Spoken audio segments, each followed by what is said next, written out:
Crude as they appear, they were ideal for protecting us from the hot summers and cold winters here at Calico. I prefer for the independent types who like to fend for themselves. Of course, many miners stayed in boarding houses, mainly for modern businesses, like home cooking. I got my nickname Hard Rock because that was exactly the kind of mining we did around here. The rock is so hard and we didn't have any water to use for mining, so we had to hack and blast away the rock. During the boom years, Calico's 10 square mile mining area boasted a population of nearly 2,000, with almost 1,000 actually living in the town of Calico. After the mining ended, Calico really was a ghost town. That's to say, it was mainly abandoned. But it was restored and reconstructed by not families in the 1950s. Back then, they had workers actually living here. These folks served a role of security for the town, a tradition that continues to this day.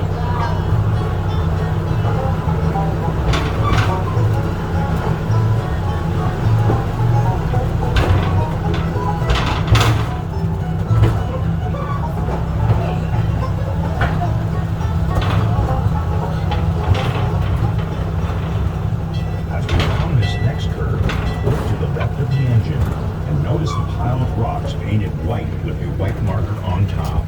This is an example of what a cornered monument looked like. We use them on all four corners of the claims to alert everyone that they may be trespassing and to remind claim jumpers to stay away. Remember how the first traces of silver were discovered right on the ground in the spring of 1881. The Calico silver rush was on.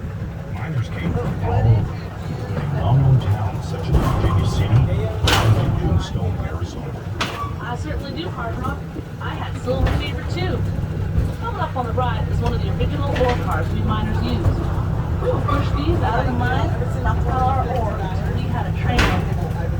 Then shift to the processing mill on a narrow-gauge train the one you're riding on now.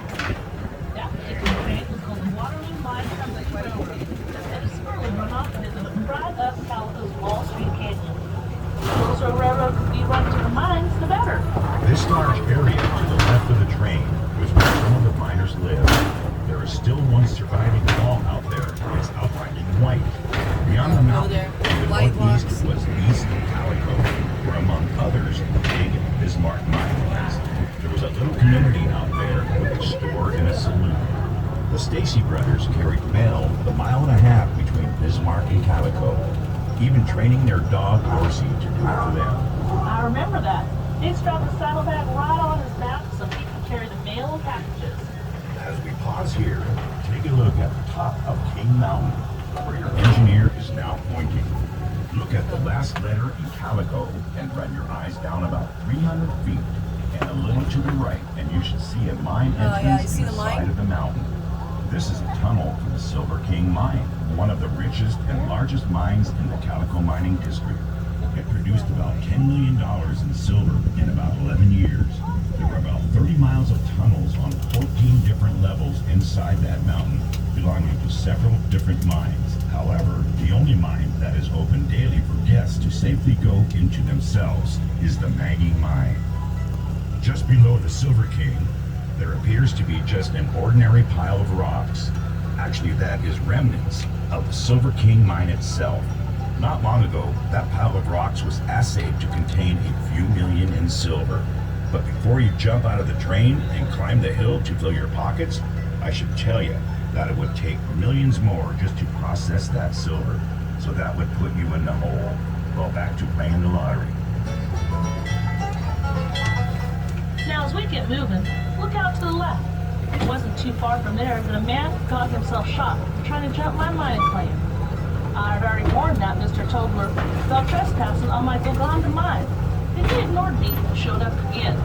This time he got grazed by a few bullets and set in his way for my little pistol. He called the law and had me arrested before I could unload my whole gun. The jury did not find me guilty, as I was just protecting my property. Well, Annie, glad no one was seriously hurt, except maybe that Mr. Tobler's pride. Now, if y'all look left, this is an ore crusher called an arista.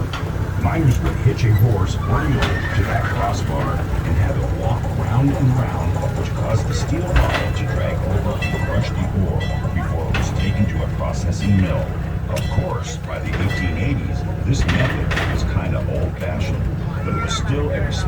way of making sure every bit of silver was scraped out. We did work hard to get all that silver. Now have a look over to one of my favorite views from Calico. Down there is the Silver Valley, as we called it. Past that old pride lake is the sandy bed of the Mojave River. In those early years, drinking water from Calico had to be brought over from the river with ran a boat down to the town. This little river gallons. That water supply also gave us our canyon when the railroad was built right through there. See, just like the smaller narrow gauge locomotives, the big trains of those days ran off the steam from the water wheel boilers. Another one of our neighboring towns was Ori. It may no longer be visible, but when the boom ended here, some miners got jobs over there as borax miners with the Pacific Coast Borax Company. The Horate and Daggett Railroad was even built right up in Mule Canyon, making for a more efficient operation for the company. It became the last place in California where the famous 20-mule team were ever used. Now, if you all look over Main Street, you can see the same view we did as we ventured into town for supplies and relaxation.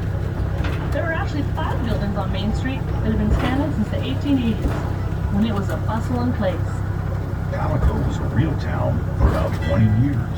We had a post office, schools, courtrooms, newspapers, and a slew of stores. Not to mention quite a few saloons, I can promise you that. Luckily, we even had doctors, lawyers, and a justice of the peace. My favorite place was the town hall, where we had dances and all kinds of entertainment. Those were dandy, huh? Now as we get closer to the train depot, take a look down into the gully to the left of the train. These ruins are from Chinatown, where almost 40 Chinese lived and worked at Calico during the boom years. Andy did laundry for miners and operated a couple of restaurants. Well, folks, we hope you had fun and maybe you learned a few things on our tour today.